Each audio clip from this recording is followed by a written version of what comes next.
Hello there, this is Mike McGee again, and I'm here to discuss a book review. A book that I ordered some times back. The King of Jazz. Technicolor review book.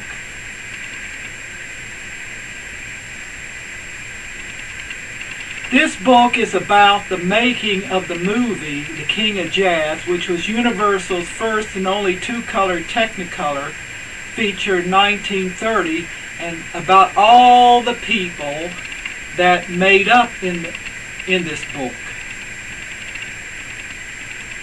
Now, for example, John Murray Anderson, who directed the picture, was a stage impresario in New York City for review musicals, cheaper versions of the Ziegfeld Follies, and he eventually did shows with motion pictures. In fact, the King of Jazz melting pot at the end of the movie was based on one of his reviews. And it also told the story of Paul Whiteman and how he started. For example, they claim that when he was a kid, he caught fever. I think it was typhoid fever, which caused him to lose his hair and had a voracious appetite. But I'm not too sure about that. Typhoid fever causes you to love your food. As a result, you get weight problems. That's kind of unusual. But, and it told him how he started in San Francisco and started his band and went all the way up doing New York. In fact, by the mid-20s, they were doing an autobiography of him by that time. Although, years later, Paul Whiteman did propose to Margaret Livingston, and she said she'd marry him if she can put his arms around him. And in some kind of book she written in 1933, she explains about the diet that he got on, so he did lose some pounds. This book also tells the history of Universal and how it started. Carl Laemmle and they seem to focus on not only King of Jazz, but All Quiet on the Western Front and the La Marseillaise, which was with John Bowles and Laura LaPlante, about the creation of the song, which was later changed to, I think, Captain of the Guard. They all talk a little bit about that too, because it all was produced by Carl Laemmle Jr., and when he was a little kid, picked up from his father. Now, there's some things that I don't agree with, and for example, they were comparing, I don't know why the writer did, they were comparing Carl Laemmle to Murdoch. Are you kidding? Murdoch was a lot worse than Carl Laemmle.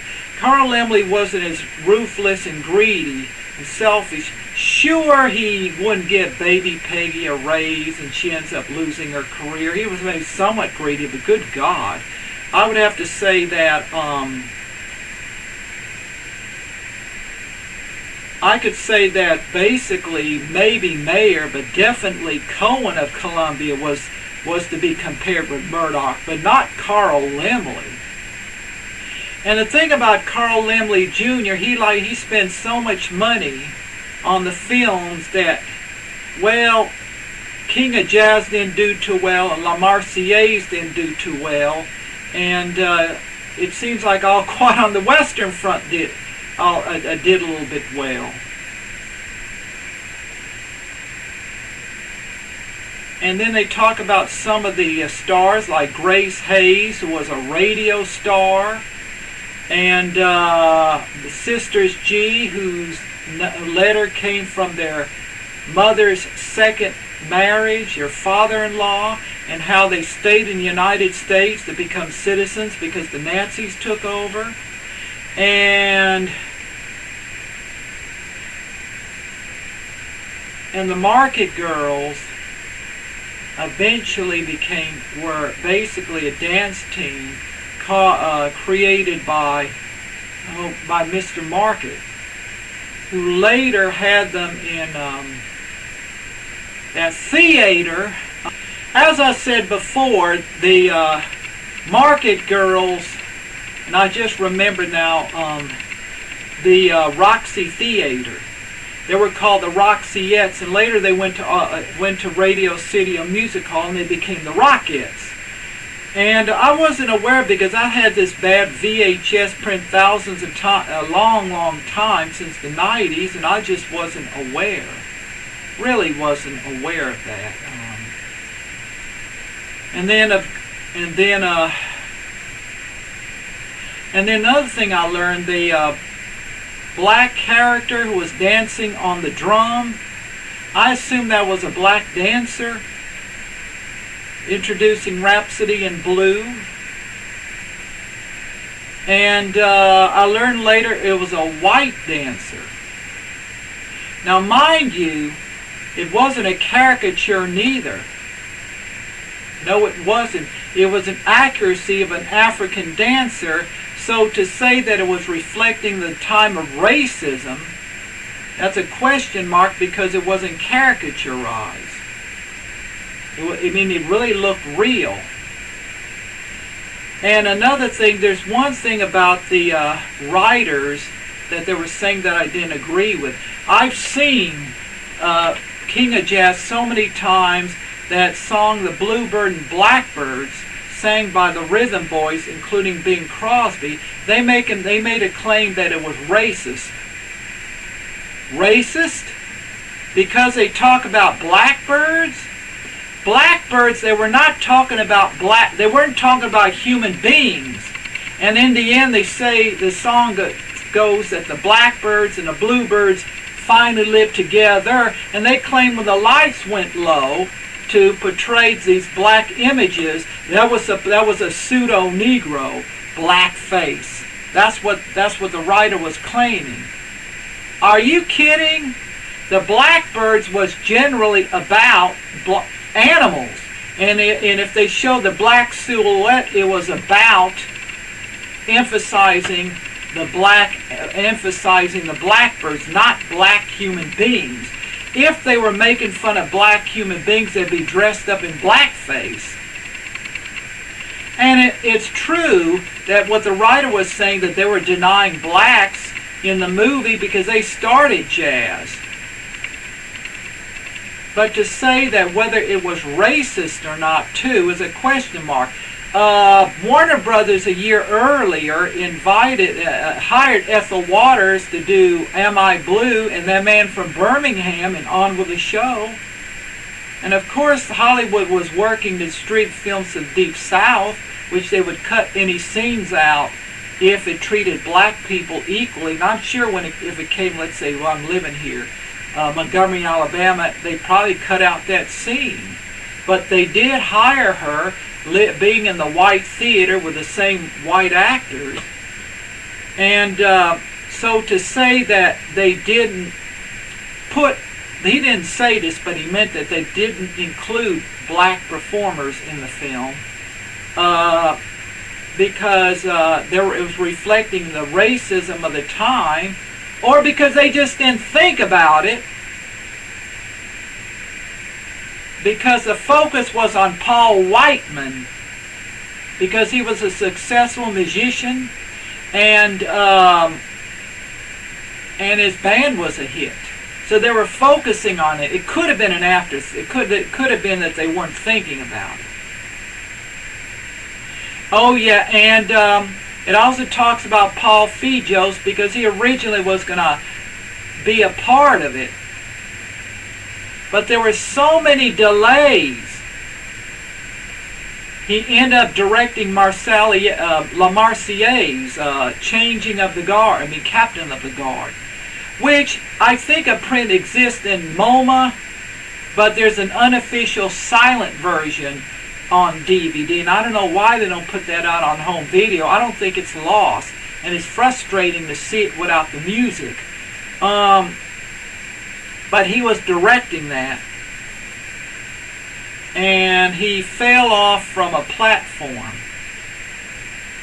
And as they were saying, he used that as an excuse to get out of the contract with Universal. He got fed up with it because there were so many delays. And any of you remember, there's a VHS version. There was 3 scenes. Look What It Does to Me. We've been lucky so far. Horse's Neck. Those scenes were shot in 1930, but they didn't use it in the original first version. When it was released in 1933 at 65 minutes, they added it on there. So those of you who are waiting for the restored version, if you have the old VHS print or the unofficial DVD print that was floating on the internet, then I would keep it, because it wasn't put on the restored version, those 3 numbers, because it wasn't in the original 1930 print. Now they could put it as outtakes, hopefully, but be on the safe side. Keep your old VHS print, because that's an important. The extra scenes are an important part of the film. Oh, there's another thing. The cartoon. The writer claimed that it was also racist because of caricatures of the African tribes. Well, look what they were doing to Paul Whiteman. They were making him as a fat white guy. Real caricatures. Should we say that that was insensitive to people who were big, making fun of big people? They were all caricatures. Now, it might have been a reflection of racism. It may not. But he should have emphasized a maybe, because we don't know really what the motivation was. But cartoons are cartoons. Even today, people are exaggerated just for fun, like South Park.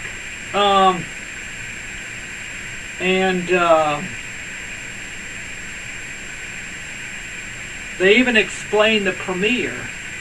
Now, the movie was shot in movie tone, but they released the premiere in New York City in photo phone. It was a separate 35mm soundtrack. They claimed that because of Hell's Angels and the now lost, except in fragments, the Rogue song was premiered that same way too. Now, they didn't explain it, why they would get a separate 35 sound print and synchronize it with a picture element like a Vitaphone. But back then, movie tone had lo-fi sound, and that was probably the reason why. Oh yeah, and Gershwin was asked to appear in the live show before the movie played. And because they had to make room for the live shows, they edited the 104-minute version down to 98 minutes. And that's the version that's been restored, because the other parts are missing, to make room for the for the shows. And he would play various of his famous hits. And before King of Jazz, he actually played Rhapsody in Blue. But when the movie came out, it was disappointed because the movie bombed, because by this time they wanted stories and plots with music in, not just musical reviews. And their complaint was it was too visual, it's too distracting. Now you and I see it, and we would say, well, this is artistic. But back then there was a distraction because they felt it wasn't about visualness. And then of course the lo-fi sound, the mono sound, versus the live sound of an orchestra made it, made it more disappointing. Now, unfortunately, Carl LaMaille's son had bad luck, and they ended up owing debt, and they sold the studio and never made a movie. In fact, I found out he lived very healthily. He and his family must have had dividends in Universal, and they were living on it. Maybe that's what it was. They were investing in Universal. I don't know. I tried to look him up, but nothing. He lived a healthy life. He looks like he died in Beverly Hills. And LaMaille Jr. But this is a very, very interesting book. And another very interesting thing is that one time I contacted the publishers through the email and asked them what color process they shot this still photographic publicity shot. And I asked them, was it in the old Eastman Kodak 2-color glass plate process they introduced in 1917? They said no. Guess what? This is colorized. Yes! This is originally a black and white photo, and they colorized it. And they done it such a good job. No hints of black and white. They did it so perfectly. You know, this process here could be used to restore the show of shows using the color fragments that survive as a guideline. And it could also be used to restore Kiss Me Again and Sweet Kitty Belair and On With the Show using their fragments as a guideline. Just as Ed Bootner was able to restore the three-channel soundtrack in Cease Fire and the three girls from Seattle, those redheads from Seattle, excuse me. And without a soundtrack, and it was successful, they can do the same process here. The only problem is, I'm guessing, that frame by frame it's very costly probably. That's why Time Warner hasn't restored it. It's just too costly. It'd be better if they found the original pristine print of shows and based it on that instead of guessing the color. But this is a good colorizing job. I couldn't believe it. And other than the things I was criticizing, which were still interesting, this book is worth it. It's worth reading. It's worth buying. But best of all, it's also worth waiting for the movie too. It contains some color plays. And like there's a scene from Rhapsody in Blue. The restored version from the clip of Rhapsody in Blue is dark turquoise green, but they show some original frames. The original Rhapsody in Blue was a lighter green from this print. It was a lighter green using gray and silver background to lighten up the green rather than dark turquoise green. It was a lighter green giving a bluish effect, contrary to the current restored version.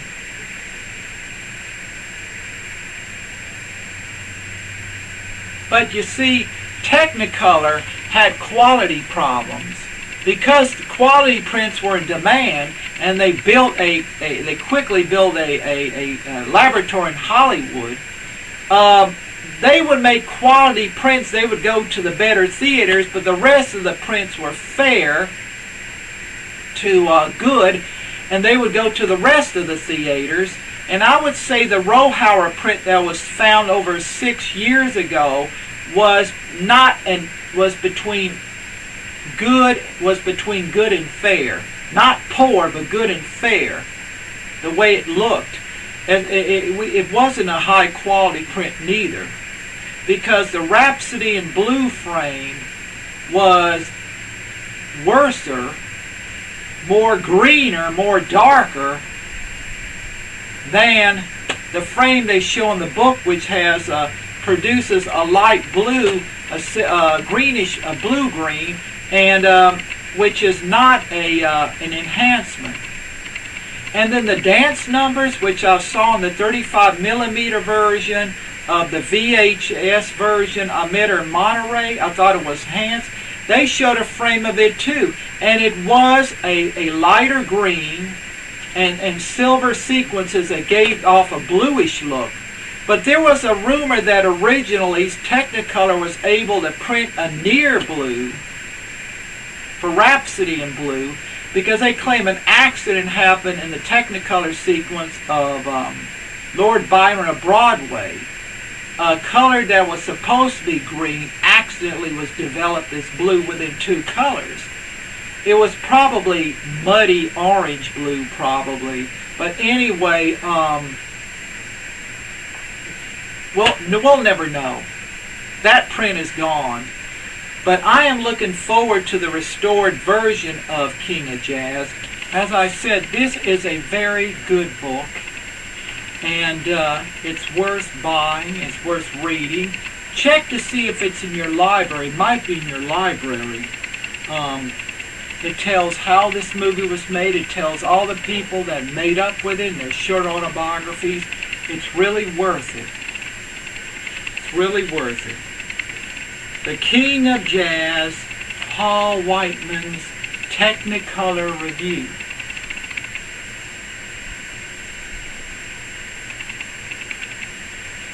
Bye.